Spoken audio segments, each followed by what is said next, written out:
आणि येस, आज पुन्हा आपल्यासोबत गौरी आणि आम्ही तुमच्यासाठी एक नवीन टॉपिक घेऊन आलोय. छान असं तो व्हिडिओ आणि थंबनेल वरून तर तुम्हाला कळालंच असेल तो टॉपिक काय असणार आहे. सो येस, मी थोडक्यात सांगते की फेमिनाईन हायजीन आणि फिमेल एज्युकेशन ह्या गोष्टींवर आम्ही थोडंसं आज डिस्कस करणार आहे. थोडंसं म्हणजे जेवढं आमचं नॉलेज आहे त्याच्याबद्दल आम्ही तुमच्यासोबत डिस्कस करणार आहे. हा व्हिडिओ शेवटपर्यंत पहा, कारण की ह्या व्हिडिओचा इम्पॉर्टंट टॉपिक एंडला डिस्कस केला जाणार आहे, जो की सहसा बोलला नाही जात. त्याबद्दल आम्ही थोडंसं बोलणार आहोत. ओके, सो येस, आपण व्हिडिओला स्टार्ट करूया. आणि फिमेल हायजीनचा फर्स्ट मुद्दा मला असा वाटतो की बऱ्याच जणांना असं माहिती नसतं की आपण फेससाठी वेगळा टॉवेल यूज केला पाहिजे आणि आपल्या बाकी बॉडीसाठी वेगळा. कारण का बऱ्याच वेळा काय होतं की आपण एकच टॉवेल यूज करतो, तोच आपण चेहऱ्यासाठी वापरतो, तोच आपण पूर्ण बॉडीसाठी वापरतो. सो असं न करता थोडंसं हायजीनच्या दृष्टीने मला असं वाटतं की फेससाठी तुम्ही एक छोटासा नॅपकिन ठेवा आणि बाकी टॉवेल तुम्ही पूर्ण बॉडीसाठी. सो सेकंड मुद्दा असा आहे की ओकेजनली तुम्ही बॉडी वॉश यूज करू शकता. म्हणजे असं काही नाहीये, डेली यूज केलं तरी काही हरकत नाहीये, because it smells amazing. Yes, म्हणजे ज्याने बॉडी वॉशने जो आंघोळ करून आलाय त्याच्यानंतर आपण लगेच बाथरूम मध्ये गेलं तरी पूर्ण बाथरूम असं इतकं छान स्मेल करत असतं ना. आणि असंही करू शकता, सपोज आपण बॉडी वॉश नाही यूज केलं तर आपण पाण्यामध्ये लिंबू पिऊ शकतो किंवा हळद टाकून आपण आंघोळ करू शकतो. सो येस, लिंबू टाकून तर हा फायदा होतो की त्याने टॅनिंग रिमूव्ह होतं. म्हणजे केसांवर घ्यायचं नाहीये, मानेपासून खाली त्या पाण्यात तुम्ही लिंबू यूज करू शकता. म्हणजे आम्ही बऱ्याच वेळा असं करतो की काही नसेल आणि लिंबाने छान अगदी असं तुकतुकीत अंग निघतं. ऍक्च्युली काय होतं माहिती, जिथे आपले डार्क एरियाज आहेत, लाईक आपले एल्बोज आहेत, नीज आहेत, तिथे आपण ड्रॉप केलं ना लिंबूनी की त्यातून असं म्हटलं जातं की टॅन रिमूव्ह होतो आणि ह्याचा खरंच बेनिफिट आहे. मी बऱ्याच म्हणजे लिंबाचा रस तुम्ही पाण्यात पिळा आणि जे उरलेलं लिंबू आहे ते तुम्ही डार्क एरियावर रब करा. सो येस, त्याच्यामुळे एक तर ते पण आहे आणि पाण्यात मीठ आणि हळद टाकून आहे ना निगेटिव्हिटी पण लांब राहते. तसं स्पिरिच्युअल बॅकग्राऊंड आम्हाला आलंय आत्ता. सो गौरीचं आधीपासून होतं, पण आता लग्नानंतर तिला अजून स्ट्रॉंगली बिलीफ तिचं झालंय आणि मला पण काही गोष्टींमुळे, काही एक्सपिरियन्समुळे मला पण आता ते स्ट्रॉंगली बिलीव्ह झाले त्याच्यावर. सो येस, त्याच्यामुळे निगेटिव्हिटी पण लांब राहते आणि बाकी सगळ्यात म्हणजे बॉडीसाठी पण बेनिफिशियल. मोस्टली आम्ही फॉलो करतो, लाईक वीक मधून ट्वाईज थ्राईज आम्ही लिंबू आणि हळद वगैरे टाकून, म्हणजे अगदी काही खूप टाकलं पाहिजे असं नाही, चिमूटभर हळद टाकली ना तरी इनफ असतं. आम्ही फॉलो करतो आणि लिंबाने तर जेव्हा वाटेल ना आपल्याला तुम्ही रोजही करू शकता, तुम्हाला जेव्हा वेळ मिळत असेल तेव्हाही करू शकता. त्याने बऱ्यापैकी टॅनिंग रिमूव्ह होतं. म्हणजे मला आठवते की प्रेग्नेन्सी नंतर माझे हे पोर्शन जेव्हा टॅन झाले होते तेव्हा मम्मी कंपल्सरी मला लिंबू द्यायचीच आंघोळ करताना, की लिंबू बकेटमध्ये पिळ त्या पाण्यामध्ये पूर्ण, म्हणजे एक लिंबू घेऊ शकता, 1-1.5 लिंबू, आणि मग त्या पाण्याने आंघोळ करायचे. हे फॉलो केलंच आहे. हायजीनची गोष्ट म्हणजे माउथ ऑर्डर. म्हणजे काही जणांच्या तोंडाचा एवढा घाण वास येतो ना, म्हणजे तो माणूस दिसायला खूप छान असतो, पर्सनॅलिटी छान असते, पण तोंड खोललं की त्या स्मेलने इरिटेट होतं. म्हणजे तू किती दिसायला छान असू दे, तू कसं असू दे, पण तुझं ते जे बॅड स्मेल आहे ना, ते जेव्हा तू एवढ्या जवळ येऊन माझ्या बोलते ना तेव्हा ते इरिटेट करतं त्या माणसाचं, एखाद्या माणसाचं. सो त्यासाठी तू सांग आपण काय यूज करू शकतो. मी तर बेसिकली टंग क्लीनर यूज करते आणि डेली यूज करते. डेली म्हणजे जेव्हा जेव्हा ब्रश करेन, 2 वेळा ब्रश करा, 3 वेळा, तेव्हा ते सवयच लागली. हो, आणि त्याच्याशिवाय जमत पण नाही, ते पूर्ण क्लीन झाल्यासारखं वाटतच नाही, तोंड क्लीन झाल्यासारखंच नाही वाटत. नाही तर मग साधं आपलं माउथ फ्रेशनर की जे फक्त पाण्यात डायल्यूट करून थोडंसं हे केलं, म्हणजे गुळणी केलं तरी बरं की झालं. म्हणजे साधं सोपं. तुम्हाला अगदी प्रत्येक वेळी त्या टंग क्लीनरने तुम्ही नाही करू शकत. ऍक्च्युली टंग क्लीनर ही बेस्ट ऑप्शन आहे. पण जरी तुम्हाला टाइम नसेल किंवा काही असेल, की फॉर एक्झाम्पल आपण ट्रिप्सला वगैरे जातो तेव्हा ट्रॅव्हलिंग मध्ये, सपोज तुम्ही ट्रेन मध्ये आहात तर नाईट स्टे तिकडेच आहे, तर तेव्हा तुम्ही ताई जसं म्हणाली तसं यूज करू शकता. आणि त्या हायजीनच्या दृष्टीने खूप महत्वाचं आहे. नाही तर तुम्ही बाकी सगळं टाकटीप एकदम छान आहे आणि तुमच्या तोंडाचा घाण स्मेल येतो, काही अर्थच नाही. सो येस, आता आपण फेसकडे वळालोच आहे, तसं माउथ ऑर्डर सोबत आपल्याला हे पण लक्षात दिलं पाहिजे की आपले अप्पर लिप्स म्हणजे कसं असतं ना, तुम्ही दिसायला छान असं बोलताना ना ते आपोआप आपल्या ओठांकडे वगैरे सगळीकडे लक्ष जातं. सो ते काही ना असे पॅची लिप्स असतात बघ, जे खूप ड्राय असतात, हायड्रेटेड नसतात, ते ड्राय असे भेगा पडलेल्या असतात, म्हणजे भेगा ते नॉर्मली असतात पण ते हेल्दी, पण ते ड्राय पडलेले ना ते खूप असे विचित्र वाटतात. सो हे लिप स्क्रब पण केलं पाहिजे हायजीनच्या दृष्टीने, कारण का ते खूप विचित्र दिसतं. सो लिप स्क्रब सोबत अप्पर लिप्स. हा, सो तुम्ही असं करताय की सगळं छान आहे.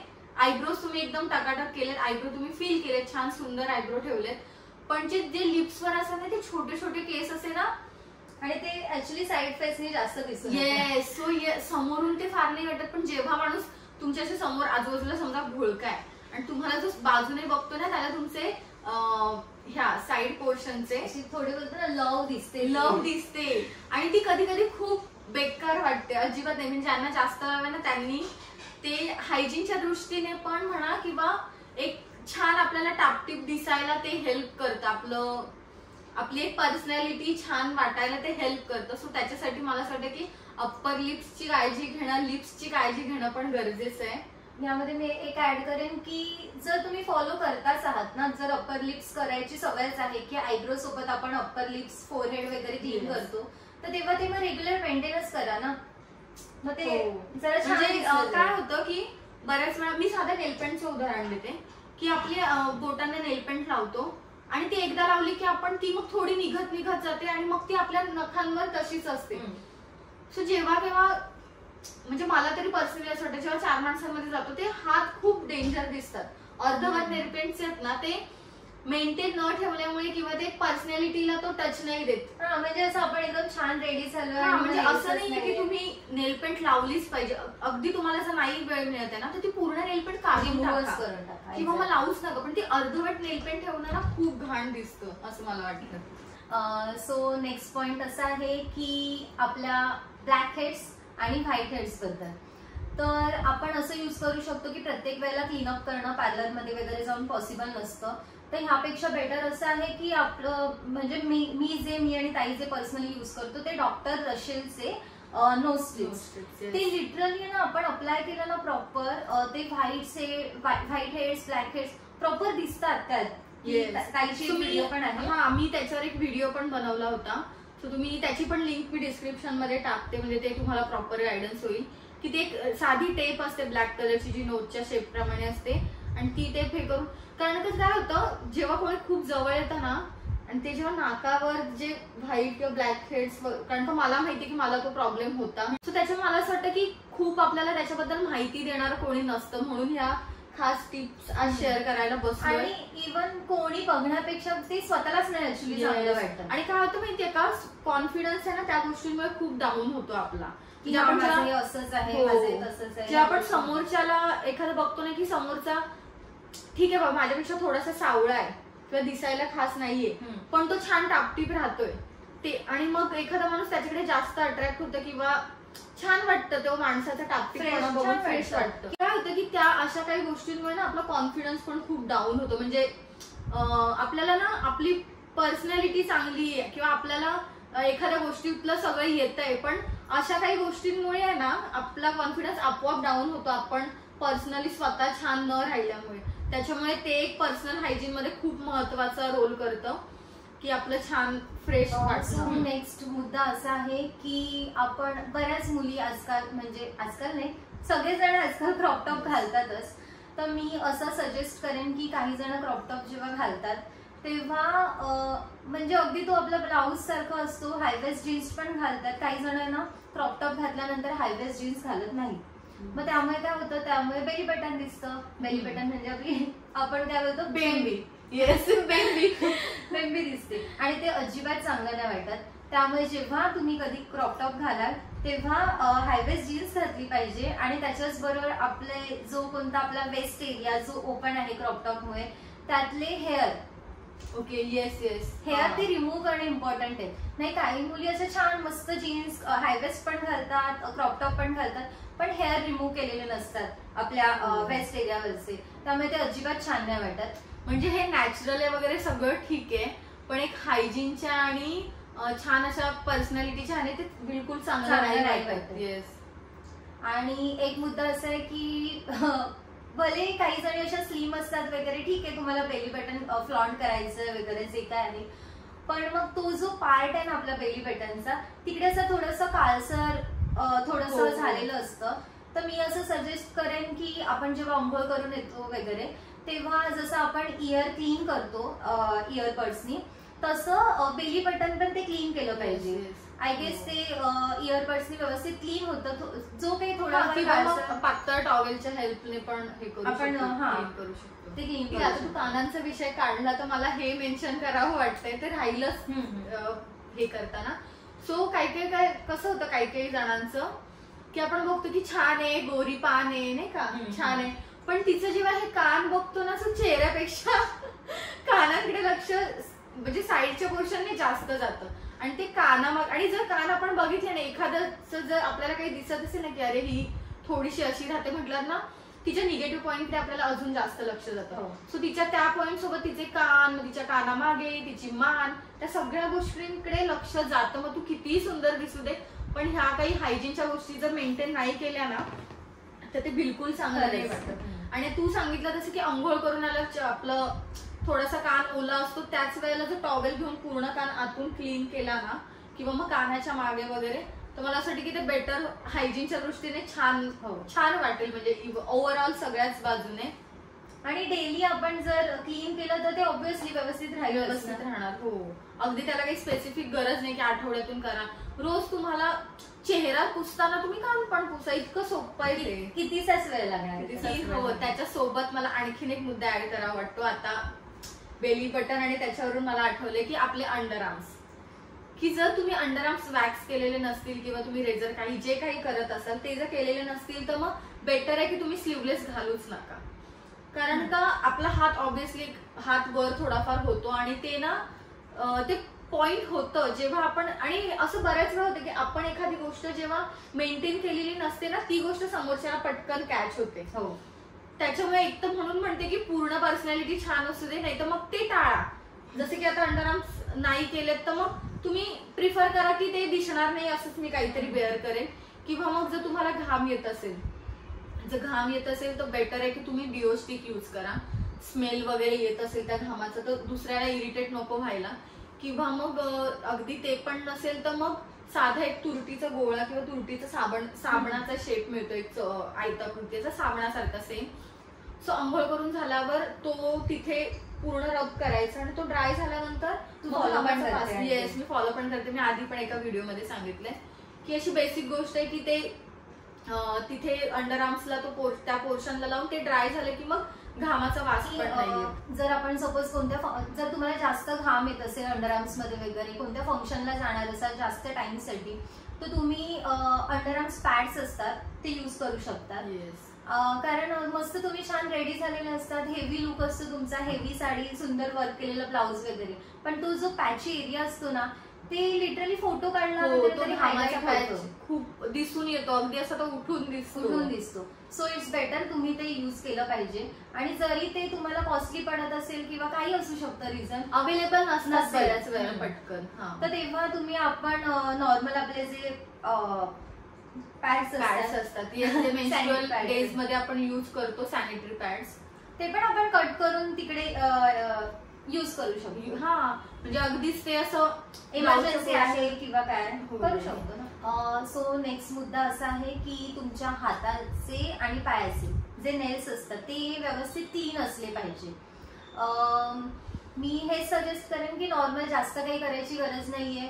जर थोडंसं बकेटमध्ये वगैरे आपण थोडंसं कोमट गरम पाणी असं घेतलं आणि त्याच्यामध्ये थोडंसं शॅम्पू टाकला आणि लिंबू वगैरे पेरलं आणि थोडा वेळ पाण्यात पाय ठेवायचे, आणि ते मग कसं जे काही टाचा वगैरे असतील, भेगा वगैरे असेल, जे काही असेल एक्स्ट्रा चामडी वगैरे, ते फक्त तुम्ही ब्रशनी घासा, अगदी क्लीन होऊन जातं.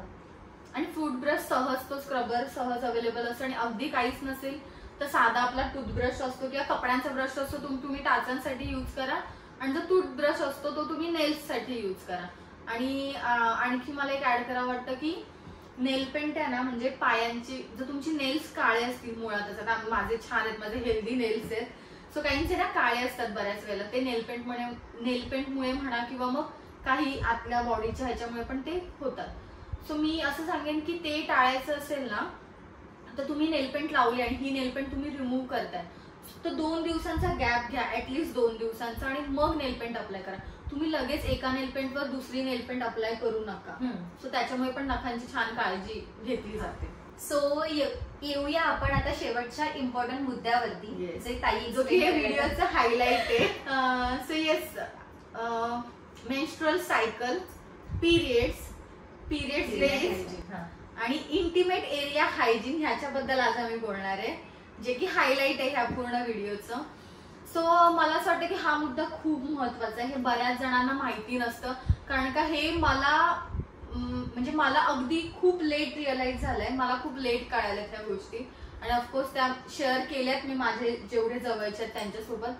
पण ज्यांना माहिती नसेल त्यांच्यासाठी मी हे खास सांगते की पहिला मुद्दा असा आहे की मेन्स्ट्रुअल सायकल, तुमचे पिरियड्स कधी येणार आहेत त्याच्या मागच्या पुढच्या डेज मध्ये तुमच्याकडे पॅड असणं खूप महत्वाचं आहे. अजून एक ऍड करावं वाटतं की बऱ्याच जणांना पॅन्टी लायनर बद्दल माहिती नाहीये.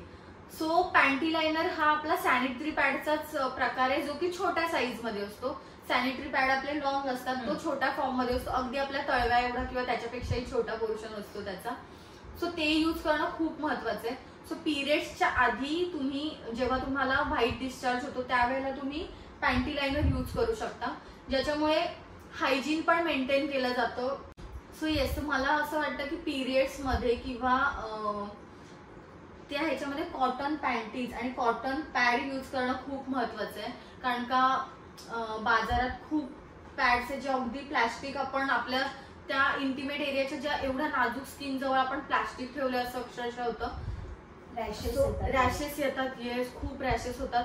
सो कॉटन पॅन्टीज आणि कॉटन पॅड, म्हणजे तुम्ही किती फॅन्सी प्रकारच्या किंवा ब्रँडच्या हे करा, पण त्या कॉटनच्याच वापरा. कॉटनच्या पॅन्टी यूज करणं खूप महत्वाचं आहे, ज्या खूप ब्रिदेबल असतात, ज्या आपल्या स्किनला, त्या एवढ्या नाजूक स्किनला टच होत असतात. तर ऑब्व्हियसली तिकडे आपण चांगल्या गोष्टी यूज करणं महत्वाचं आहे.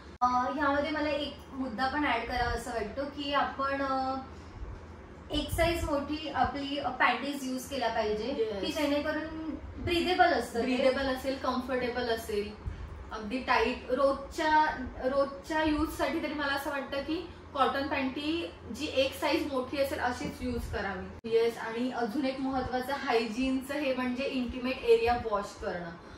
अगदी खूप काही तुम्हाला प्रोडक्ट यूज करायची गरज नाहीये त्याच्यासाठी सेपरेट. तुम्ही साधं आपल्या पाण्याने यूज करू शकता. ती जागा स्वतः स्वच्छ होत असते आयदर. सो येस, आता पॅडवर मी आलेच आहे, तर मला अजून एक सांगायला आवडेल की पॅड हे अगदी गरज नाही की तुम्ही बाजारातूनच ते पॅड जे आहेत तेच यूज करा. काही जण कापड पण यूज करतात, पण त्याच्यापेक्षा मला असं वाटतं की कापड ते स्टेबल नाही राहत एका जागी. त्याच्यामुळे मला असं वाटतं की कापड यूज करायच्या ऐवजी पॅडच्याच आकाराचे सेम असे कॉटन पॅड्स मिळतात, जे कपड्याचे बनलेले असतात, ज्याचा सेम आकार हा आपल्या पॅड सारखा असतो, ज्याला विंग्स पण असतात, इव्हन ज्याला बटन पण असते जे जागेवर टिकायला. सो ते तुम्ही यूज करू शकता. तुम्हाला बऱ्याच साइट्सवर पण मिळेल ते, आणि माझ्याकडे जे अवेलेबल आहे त्याची लिंक मी नक्कीच डिस्क्रिप्शन मध्ये देईन. सो लास्ट मी एक छोटीशी टिप देते की लाईक झोपण्या अगोदर जे आपलं इनर आहे, लाईक ब्रा आहे, ती नेहमी रिमूव्ह करूनच झोपलं पाहिजे. कारण की आजकाल बरेच असे काही प्रॉब्लेम्स येतात की जेणेकरून ब्रेस्ट कॅन्सर वगैरे असे काही होऊ शकतं, आणि आपण दिवसभर ते वेट वागवतोय का रात्री तरी त्यांना थोडंसं फ्री रिलीफ थोडा. येस, सो रात्री रिमूव्ह करूनच झोपलं पाहिजे. सो येस, आजचा व्हिडिओ हा एवढाच होता. व्हिडिओ कसे वाटतायत तुम्हाला हे आम्हाला नक्की कमेंट करून सांगा, आणि आणखी नवीन कोणत्या गोष्टीवर आपण चर्चा करू शकतो ते सुद्धा सांगा. असेल तर लाईक, शेअर आणि सबस्क्राईब करा.